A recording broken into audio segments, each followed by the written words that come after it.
భక్తులారా, నమస్తే బాబా. ఏంటి మీ సమస్య చెప్పండి. నాకు పెళ్ళై 10 సంవత్సరాలైంది బాబా. ఇంతవరకు పిల్లలు లేరు బాబా. అవునా? నీ భర్త నీతో ఎలా ఉంటాడు? చూడటానికే తిట్టంగా ఉంటాడు బాబా, కానీ పనికిరాని మొగుడు స్వామి. మంచం మీద ఉన్న ఒకటే, మూలనున్న ఒకటే స్వామి. ఒక పని చేయండి, సాయంత్రం మా శయన మందిరానికి రండి, మీకు ప్రత్యేక పూజ చేయాలి. అలాగే స్వామి, వస్తాను. కృష్ణ కృష్ణ. నమస్తే బాబా. చెప్పండి, మీ సమస్య ఏంటి? అది చెప్పు. మా ఆయన కంటే వాళ్ళ అన్నయ్యే ఎక్కువ నచ్చేస్తున్నాడు బాబా. ఆహా. మా ఆయన టచ్ చేసినా మూడు రావట్లేదు బాబా. అదే వాళ్ళ అన్నయ్య టచ్ చేస్తే వాళ్ళ అన్నని చూడగానే ఎక్కడ లేని మూడొచ్చేస్తుంది బాబా. అవునా?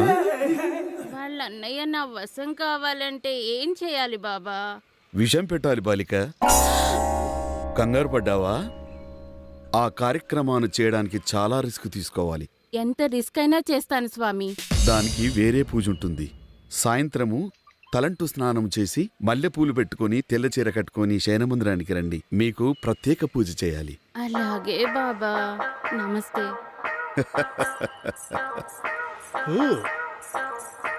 బాబా నమస్తే బాబా.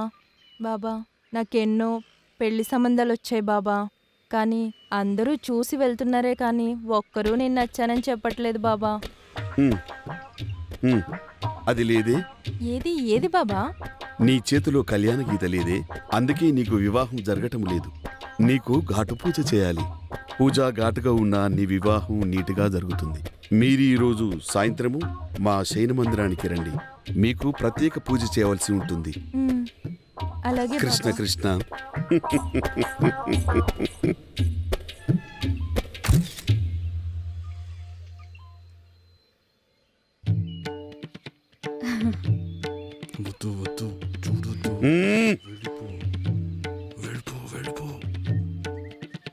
చూడొద్దు.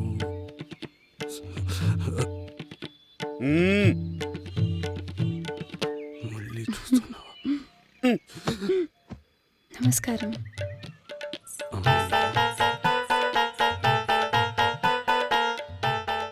మన బాబా గారు రెస్ట్ తీసుకునే సమయం వచ్చింది.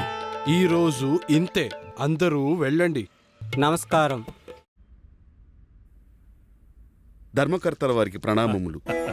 స్వామీజీ, స్వాగతం, సుస్వాగతం. రండి, ఆసీనులు కండి.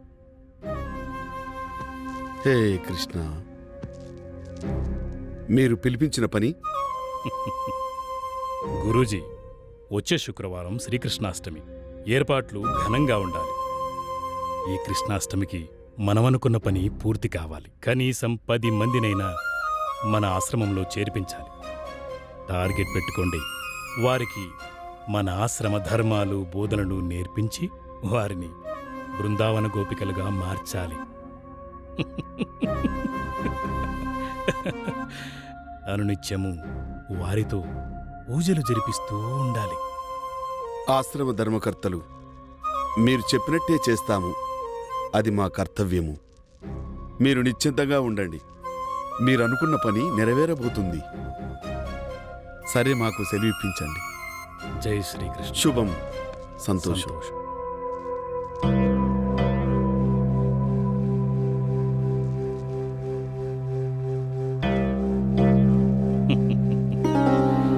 ఆశ్రమం.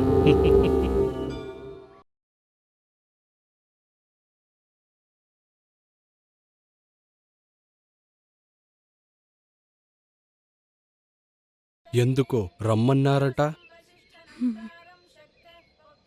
ఆడవారి మాటలకు అర్థాలే వేరలే అన్నట్టు పిలిపించి కొంటె నవ్వులతో చలాకీ చూపులతో చూస్తారు. ఇష్టమైన వాళ్ళు ఏకాంతంగా వచ్చినప్పుడు మనసు పడ్డవారి మీద చూపులతోనే అన్ని సమాధానాలు చెప్తారు. నాకు ఆ శ్రీకృష్ణ పరమాత్మ గురించి తప్పించి ఇంకేమీ తెలియదు. అదేంటి, బృందావనంలో అణువణువు ప్రేమమయమే కదా. అందులోనూ కృష్ణతత్వమే ప్రేమమయం. అదీను కృష్ణ భక్తులైన మీరు మగువల మనసు తెలియదంటే చాలా ఆశ్చర్యంగా ఉంది. ఏమో, నాకు ఆ శ్రీకృష్ణ పరమాత్మ తప్పించి ఇంకేమీ తెలియదు. ప్రేమ, అభిమానం, ఆకర్షణ, అనురాగం ఇవన్నీ భక్తికి మార్గాలే కదా. ఉండొచ్చు, కానీ నాకు తెలియదు. ఆ శ్రీకృష్ణ పరమాత్ముడే 16,000 మంది గోపికలతో అష్టసకులతో రాధా సమేతుడయ్యాడు. నేను నేర్పిస్తాగా. ఏమో, ఇవన్నీ ఆ శ్రీకృష్ణుడి లీలలు. ఆ శ్రీకృష్ణ పరమాత్ముడి లీలలు ఎవ్వరికీ తెలియవు. జగమంతా శ్రీకృష్ణమయం. ఆ పరమాత్ముని లీల.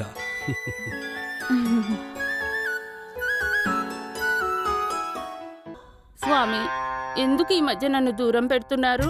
దూరమయ్యేది దగ్గరేందుకే గోపిక. కబుర్లొద్దు స్వామి, కారణం చెప్పండి. ప్రత్యేక కారణమంటూ ఏం లేదు. అది ప్రకృతి సహజం. పాత నీరు పోయి కొత్త నీరు వస్తుంది. ఎండాకాలం, వానాకాలం, శీతాకాలం సీజన్కు పండు దొరుకుతుంది, తినాలి కదా. స్వామి మ్మ్. అతిగా ఆశ ఆవేశం ఆడదానికి పనికిరాదు గోపిక. అంటే నేనింక పనికిరానా స్వామి? ఏ కృష్ణ, ఆరిపోయిన హారతి, వాడిపోయిన పువ్వులు బృందావనములో ఉండునా? నీ మకరందం వాడిపోయిందంటే వినవే. అంతే అంతే స్వామి, అర్థమైంది. ఆశ్రమంలో అమ్మాయిలు ఎక్కువ అయ్యారు, నేను బోరు కొట్టాను. ఆలస్యంగానైనా గమనించావు. వెళ్ళు, నా భక్తులతో భజన చేసుకోవాలి. కృష్ణ